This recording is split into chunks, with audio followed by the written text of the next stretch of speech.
बात सामने आई है जिसने रिश्ते और इंसानियत को सोचने पर मजबूर कर दिया है। तीनों कटघरे में खड़े हैं। बुर्का ना पहनने को लेकर विवाद हुआ और एक सनकी पति ने अपनी पत्नी और 2 मासूम बेटियों की बेरहमी से हत्या कर दी।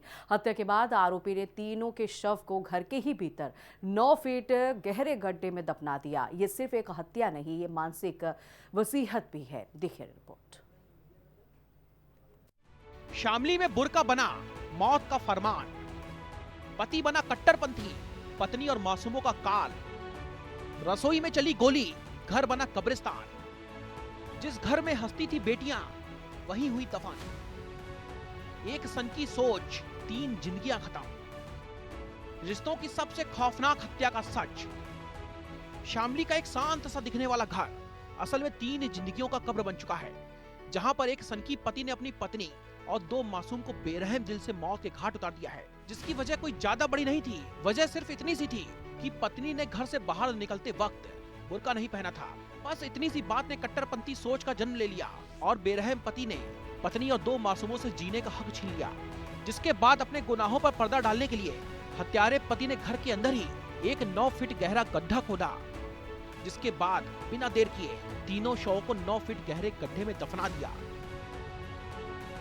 बुर्का न पहनने पर पत्नी की हत्या। पत्नी से नाराज चल रहा था पति। नाराज पति ने पत्नी को मारी गोली, फिर 2 बेटियों को मौत के घाट उतारा। हत्या के बाद आंगन में दफनाए तीनों शव। 3 हत्याओं की एक वजह है बुर्का। बड़ी बेटी के सिर में मारी गोली, छोटी का दबाया गला। शवों को घर में खोदे गए सेफ्टी टैंक में दबाया। झूठी शान के लिए एक पति ने पत्नी के सिर में गोली मार करके हत्या कर दी थी। वारदात करते वक्त बड़ी बेटी ने पिता को देख लिया, जिससे घबरा करके हत्यारे पिता ने बिना सोचे बेटी को भी गोली मार दी। जब आवाज सुनकर के छोटी बेटी पहुंची तो उसका भी गला दबा करके हत्या कर दी। इस खौफनाक घटना को हत्यारे ने किस कदर अंजाम दिया है कि किसी को उस पर कोई शक न हो, क्योंकि जिसने भी उसको हत्या करते हुए देखा उसको वहीं पर मार डाला। लेकिन सच कहा गया है कि जुर्म कितना भी छोटा हो या फिर बड़ा, अंजाम उसका बुरा ही होता है। पत्नी से क्यों था नाराज? घर की आर्थिक स्थिति ठीक नहीं थी। 1 महीने पहले पत्नी से हुआ था विवाद।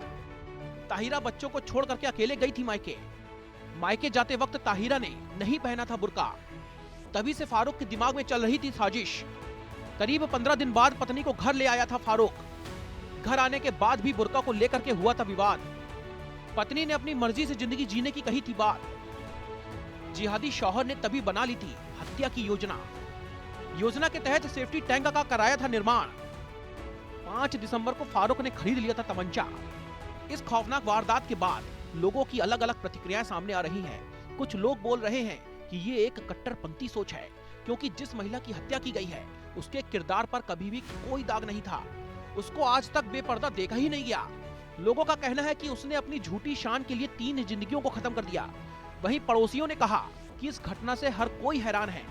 फारूक पर आरोप है कि वो अपनी इज्जत को बचाने के लिए गांव को बदनाम करने की कोशिश कर रहा था। कब और कैसे बनाया हत्या का प्लान? पहले पत्नी को मायके से लेकर के आया, 9 दिसंबर की रात को दिया अंजाम। हत्यारा बोला, मुझे चाय पीनी है, चाय बना दो। चाय बनाने गई तो सिर में मार दी गोली। गोली लगने से मौके पर ही हो गई मौत। अचानक से बाहर आ गई बड़ी बेटी। फारूक ने तभी बेटी को भी मार दी गोली। बाकी बच्चों से कहा कि माँ और बहनें रिश्तेदारी में गई हैं। पुलिस के मुताबिक गड़ी दौलत गांव निवासी दाऊद का बेटा फारूक पेशा एक होटल में रोटी बनाना, लेकिन घर के अंदर उसकी सोच तालिबानी बन चुकी थी। फारूक अपने पिता और भाइयों से अलग मकान में रहता था। आरोप है कि फारूक अपनी पत्नी ताहिरा और नाबालिग बेटियों आफरीन और सहरीन पर इस्लामिक रीति रिवाजों के मुताबिक पर्दे में रहने का दबाव बनाता था। ये वारदात सिर्फ कानून पर ही नहीं बल्कि समाज की जिहादी सोच का भी सवाल उठाती है। जहां असहमति का जवाब गोलियों से दिया जाए, वो समाज किस दिशा में जा रहा है?